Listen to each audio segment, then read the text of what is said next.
Hello students, मैं doctor नवोदित अवस्थी एक बार फिर से हाजिर हूँ आप सभी के सामने आपके यूट्यूब चैनल मेडिकल एंट्रेंस में डिजिटिक्स में। बच्चों, हमने लास्ट लेक्चर में जो भी ब्लड है उसको दो कंपोनेंट्स में डिवाइड करके देख लिया था, प्लाज्मा और फॉर्म्ड एलिमेंट्स। प्लाज्मा हमने कंप्लीट देख लिया था, कैसे उसको याद रखना है वो हमने ट्रिक भी देख ली थी। आज हम बात करेंगे फॉर्म्ड एलिमेंट्स और उसमें से भी आरबीसी के बारे में। बहुत ज़्यादा इंपॉर्टेंट है बच्चों क्वेश्चन, इससे बहुत ज़्यादा क्वेश्चन पूछे गए हैं।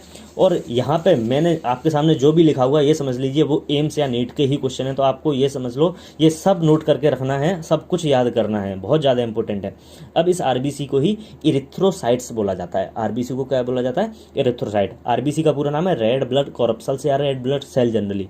अब देखो, मैंने पहले भी आपको बताया है कि बायोलॉजी में कोई भी वर्ड का अगर आपको मतलब नहीं निकल आता है तो आप उसको डिवाइड कर दीजिए। अगर मैं इस इरिथ्रोसाइट को डिवाइड करूं तो देखो, एक आता है इरिथ्रो और एक आता है साइट। साइट का मतलब होता है सेल। जैसे कि हम जो हमारी एनसीईआरटी 11th में जो यूनिट दे रखी है एक सेल यूनिट ऑफ लाइफ वाली, उसको हम कंबाइंडली बोलते हैं साइटोलॉजी, क्योंकि उसमें हम सेल के बारे में बात कर रहे हैं। तो वही है, वो साइटोलॉजी है, ऐसी साइट है तो ये साइट मतलब कि सेल के बारे में बात कर रहे हैं। और इरिथ्रो का मतलब होता है रेड, लाल।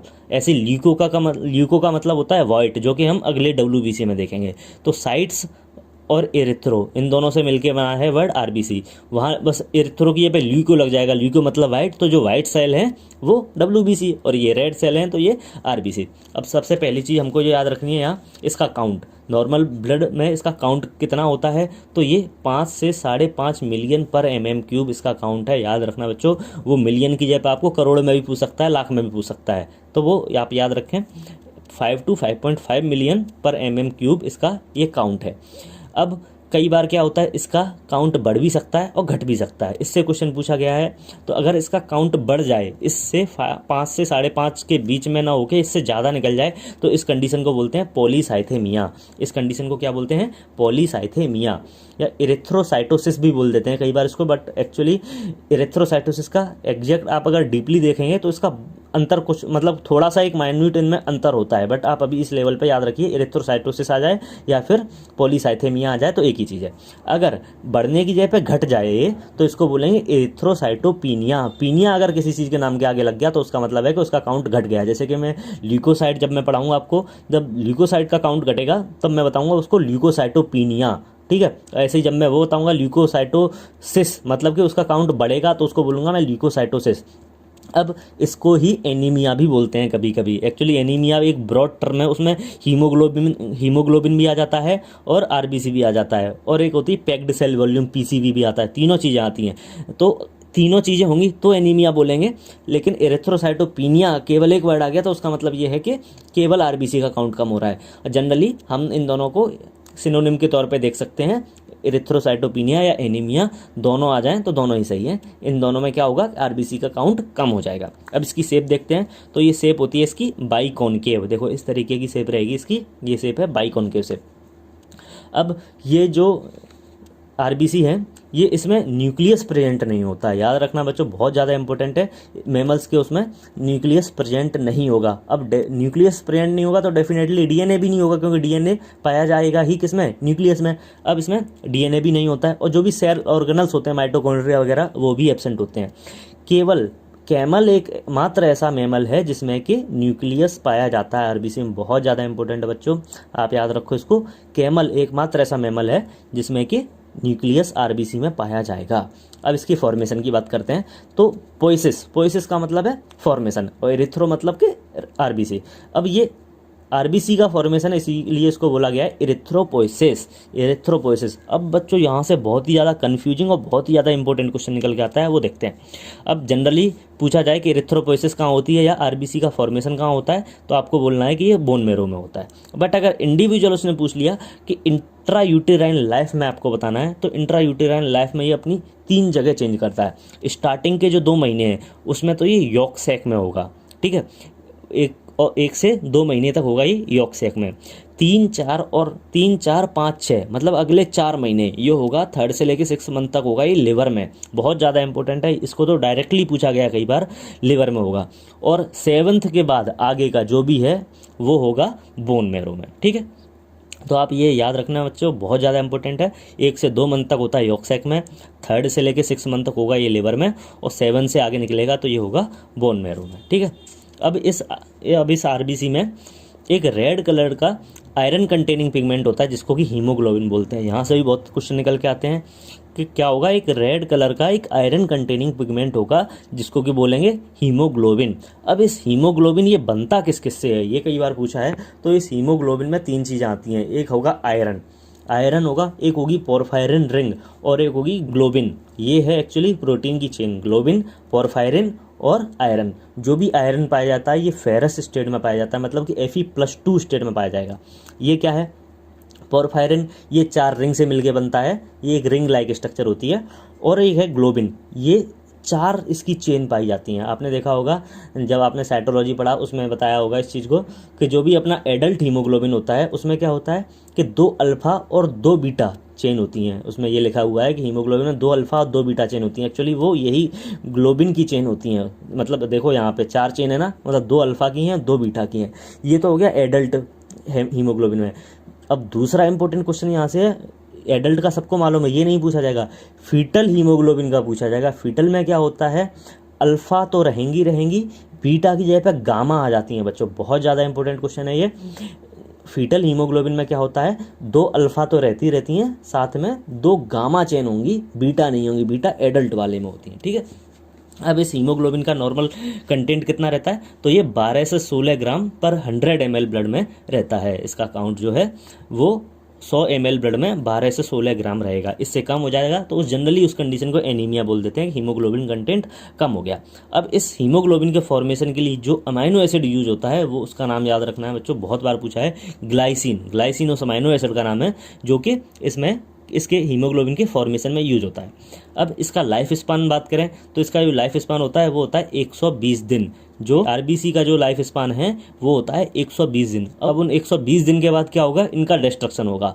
वो कहाँ होगा, वो स्प्लीन में होगा। ये AIPMT मेंस 2012 में क्वेश्चन में पूछा गया था कि इनका डिस्ट्रक्शन जो होता है वो स्प्लीन में होता है, इसीलिए स्प्लीन को ग्रेवयार्ड ऑफ आरबीसी कहते हैं। ये क्वेश्चन पूछा गया था, ग्रेवयार्ड ऑफ आरबीसी।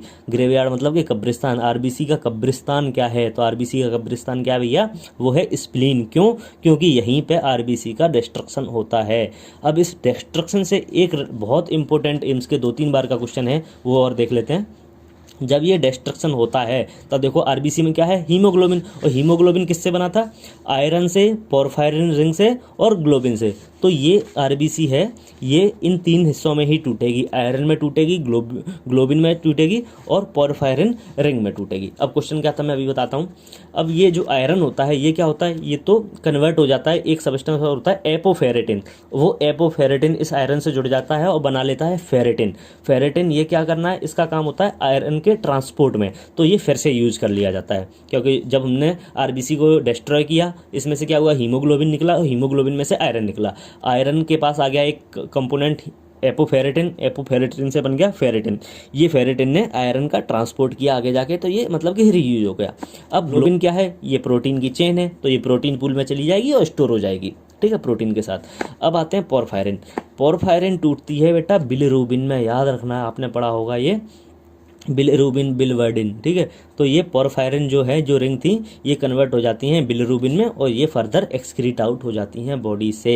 तो बॉडी में से एक्सक्रीट इस आरबीसी में से कौन सा हिस्सा हुआ है, बिलिरुबिन। बिलिरुबिन मतलब कि पोरफायरिन रिंग। अगर आपसे ये पूछ लिया जाए कि जब इस हीमोग्लोबिन में से या आरबीसी में से जब इनका डिस्ट्रक्शन होता है तो कौन सा पोर्शन है जो कि यूज होता है या कौन सा पोर्शन है जो कि बॉडी से एक्सक्रीट आउट होता है, तो आपको याद रखना है पोरफायरिन, क्योंकि यही आगे जाके बिलिरुबिन में कन्वर्ट होगी और ये बिलिरुबिन आगे जाके एक्सक्रीट आउट हो जाएगा। बाकी का आयरन ये रीयूज हो जाता है और ग्लोबिन ये भी आगे फर्दर यूज होगी, पहले स्टोर किया जाएगा, फिर जब जरूरत पड़ेगी तब इसको यूज किया जाएगा, ठीक है। अब यहाँ एक चीज़ और देखनी है हमको, ये है, मैंने आपको बताया कि पॉलीसाइथेमिया मतलब कि इंक्रीज होता है काउंट। अब इसका एक मैं जनरल एग्जांपल से एक बार क्वेश्चन पूछा गया था, वो मैं आपको समझा देता हूँ।